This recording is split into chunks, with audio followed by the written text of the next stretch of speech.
maqalka dhagaha waa qaybta ugu weyn uguna muhiimsan aadanaha. haddii uu maqalku kaa maqan yahay lixaadkaagu ma dhammaystirnaa. sida oo ay tahay dadka maqalka naafada ka ahi ayaa iminka si la siman dadka caadiga wax u bartaa.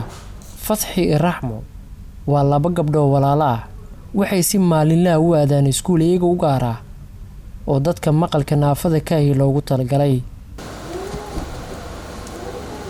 iminka waa goor aroor hore ah. waxaa loo kicinayaa aaditaanka iskuulka. waxay sii korayaan baskii kaa oo toos u goyn doona goobta waxbarashada.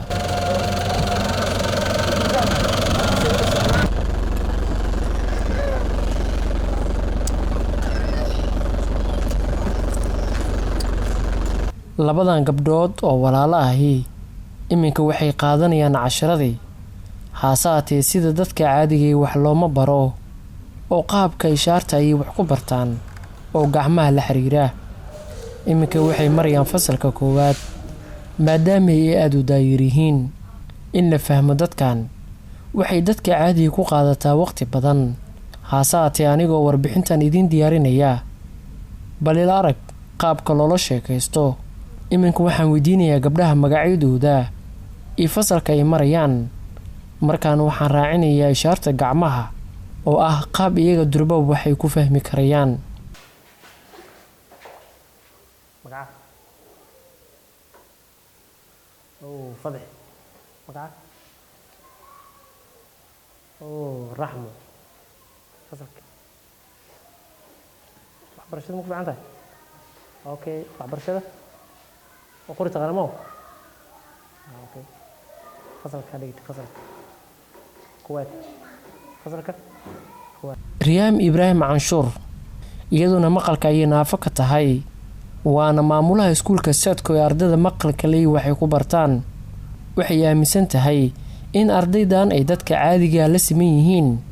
haasaatee waalidiintu midka wax maqla iyo kan maqalka naafada ka ahi ay kala fadilaan markii xagga waxbarashada la joogo. فاعلم أنه لا إله إلا الله واستغفر لذنبك. marka hore wuxuu leeyahay ogow inuu ilaahay kaligii yahay kadib ee dambi dhaaf ku weydiisanaysaa. marka meeshaas waxay ka dhintaa inay waxbarashada tahay tiir koowaad.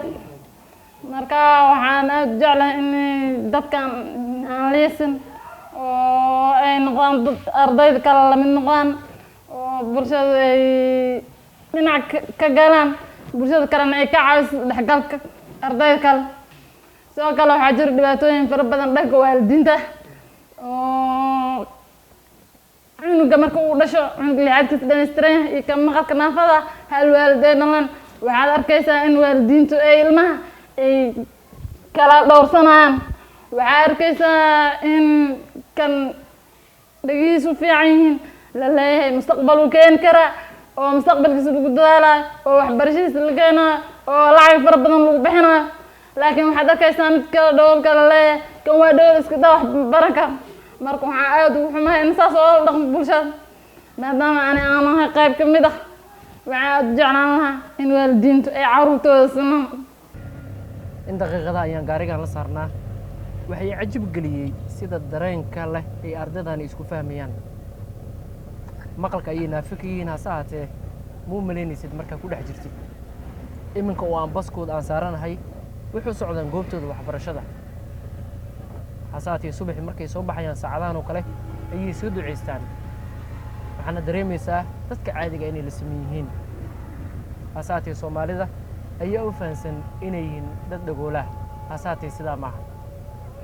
maxamed cabdullaahi Jamaica, Muqdisho Cable TV.